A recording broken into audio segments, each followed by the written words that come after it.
सबसे पहले मेरा आप सभी को प्यार भरा प्रणाम। मैं मधु जोशी स्वागत करती हूँ आपका अपने YouTube चैनल मधु गढ़वाली 121 पे। तो दोस्तों, आज की वीडियो में मैं आपको श्रावण मास महात्म्य का 24वां और 25वां अध्याय सुनाऊंगी। आप भी मेरे साथ श्रावण मास महात्म्य का 24वां और 25वां अध्याय ध्यानपूर्वक और पूरा जरूर सुनिएगा। 24वें अध्याय में श्री कृष्ण अवतार तथा राजा महासेन कथा का वर्णन किया गया है। भगवान शंकर सनत कुमार से बोले, हे महर्षि, पूर्व कल्प में दैत्यों के अत्याचारों से पीड़ित होकर पृथ्वी ब्रह्मा जी के पास गई। पृथ्वी की व्यथा कथा सुनकर पृथ्वी के उद्धार के लिए ब्रह्मा जी देवताओं के साथ पृथ्वी को लेकर क्षीर सागर में विष्णु जी के पास गए। ब्रह्मा जी के मुख से पृथ्वी की कथा सुनकर भगवान श्री हरि ने कहा, आप लोग डरो नहीं, मैं शीघ्र ही देवकी के गर्भ से अवतार लूँगा और पृथ्वी से असुरों का विनाश कर पृथ्वी के कष्टों को दूर करूँगा।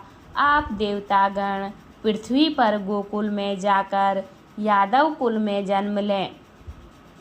भगवान कृष्ण के जन्म लेने पर कंस के अत्याचारों के डर से वासुदेव उनको गोकुल में नंद बाबा के यहाँ छोड़ गए। वहाँ पर उनका लालन पालन बड़े चाव से किया गया। जब भगवान श्री कृष्ण कुछ बड़े हुए तो उन्होंने कंस तथा उसके गणों का मथुरा आकर वध कर डाला और अपने माता पिता देवकी वसुदेव को कंस की जेल से छुटाया। मथुरा वासियों ने भगवान श्री कृष्ण से प्रार्थना की, हे शरणागत वत्सल, आपको हम नमस्कार करते हैं, हमारी रक्षा करो। हे देव, किसी को भी आपके जन्मदिन का ज्ञान नहीं है। आपके जन्मदिन का ज्ञान होने पर हम उस दिन वर्धोपनोत्सव मनाना चाहते हैं। भगवान श्री कृष्ण ने उनकी भक्ति, श्रद्धा तथा आत्मीयता देखकर उनसे जन्म दिवस में होने वाले कार्य को कहा। उन मथुरावासियों ने भगवान कृष्ण का कथन सुनकर उसी विधान से व्रत किया। भगवान ने उन लोगों को अनेक वर प्रदान किए। हे सनत कुमार, इस संबंध में तुम्हें एक प्राचीन कथा सुनाता हूँ। अंग देश में मित्रजीत नाम का एक राजा था। उसके पुत्र का नाम महासेन था। वह अत्यंत साधु स्वभाव वाला था। वह प्रजा की अपने प्राणों से भी अधिक रक्षा करता था।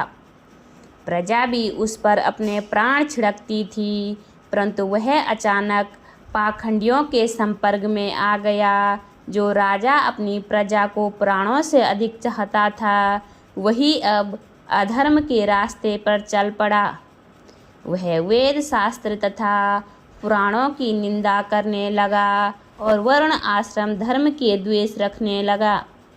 हे तात, इस प्रकार बहुत समय बीत जाने पर उसकी मृत्यु हो गई। यमदूत उसे पास में बांधकर यम के पास ले गए। यम ने उसे नरक में गिराकर बहुत समय तक यातना पहुंचाई। नरक की यातना भोगकर वह पिशाच योनि में गया। भूख प्यास से व्याकुल वह इधर उधर घूमता हुआ मारवाड़ में पहुंचा तथा एक वैश्य के शरीर में प्रवेश कर गया।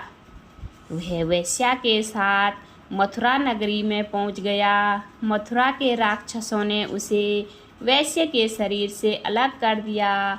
वहाँ पर वह वनों तथा ऋषियों के आश्रमों में घूमता हुआ भगवान की कृपा से जन्माष्टमी के दिन ऋषियों तथा ब्राह्मणों द्वारा की जाने वाली महापूजा में शामिल हो गया। वह वहाँ रात भर जागता रहा और हरि कीर्तन का आनंद लेता रहा। वह भगवान की कृपा से उसी क्षण निष्पाप पवित्र और स्वच्छ चरित्र होकर प्रेत शरीर को छोड़कर विमान द्वारा विष्णु लोक में पहुंच गया। इस व्रत के प्रभाव से वह मोक्ष को प्राप्त हुआ। यह व्रत सब इच्छाओं को पूर्ण करने वाला है। इसके करने से मनुष्य को सब अभिष्ट प्राप्त हो जाते हैं। विद्वानों का कर्तव्य है कि वे श्री कृष्ण जन्म का विधान लिखकर इसका प्रचार प्रसार करें। बोलिए कृष्ण भगवान की जय, शिव शंकर भगवान की जय, पार्वती माता की जय। 25वां अध्याय। 25वें अध्याय में कठोर व्रत का वर्णन किया गया है। हे सनत कुमार, अब मैं तुम्हें श्रावण मास की अमावस्या के महात्म्य के बारे में बताता हूँ। इस दिन रखा गया व्रत कठोर व्रत कहलाता है। सर्वाधिष्ठान होने से घट को पीठ कहते हैं। उसमें जो पूजनीय उपयोगी वस्तु होती है उनको और कहते हैं, इसलिए इस व्रत का नाम कठोर व्रत पड़ गया।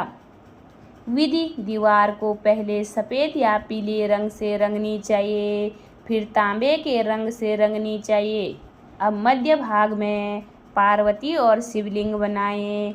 उसके चारों ओर संसार की सभी चीज़ें बनाएं, जैसे रसोई घर, देव मंदिर, शयनागार, खजाना, स्त्रियों के सोने का कमरा, अंत प्रसाद, अट्टालिका, पेड़, ईंट, पत्थर, चूना, दरवाजा, चादरीवारी, बकरी, गो, भैंस, ऊँट, हाथी, घोड़ा, पालकी, रथ, सब प्रकार के अनाज, सब तरह के पक्षी, दालें, सब्जियां, फल, दीपक, दीवट आदि। उपरोक्त वस्तुओं को बनाकर षोडश उपचारों से उनकी पूजा करनी चाहिए। अनेक तरह के गंध, धूप, चंदन आदि देकर ब्राह्मण बालक, सौभाग्यवती स्त्रियों को भोजन कराना चाहिए तथा अंबिका सहित शिवजी से कहना चाहिए, हे दया सिंधु, हे शशि शेखर, आप इस व्रत से संतुष्ट होकर मेरे सभी मनोरथ पूरे करें। इस प्रकार 5 वर्ष तक व्रत करने के पश्चात उद्यापन करना चाहिए। उद्यापन में शिव मंत्र ओम नमः शिवाय द्वारा घृत तथा बिल्वपत्र द्वारा हवन करें। पहले दिन अधिवासन करें, गृह हवन करें। 1008 या 108 आहुतियाँ देनी चाहिए। इसके बाद आचार्य का पूजन करके दक्षिणा देनी चाहिए। यह व्रत समृद्धि दाता है। इसके तुल्य कोई दूसरा व्रत नहीं है। ऐसा व्रत आज तक न हुआ है, न होगा। हे वत्स, मनुष्य जो भी चीज़ें दीवार पर बनाएगा वे सब चीज़ें उसे प्राप्त होगी। बोलिए शिव शंकर भगवान की जय, पार्वती माता की जय। उम्मीद करती हूँ आपको वीडियो पसंद आई होगी। वीडियो पसंद आए तो वीडियो पे लाइक कीजिए, कमेंट कीजिए, अपने दोस्तों के साथ शेयर कीजिए। चैनल पे नए हो तो सब्सक्राइब ज़रूर कीजिए। मैं मधु जोशी मिलती हूँ आपको अगली वीडियो में। तब तक के लिए बाय बाय, धन्यवाद।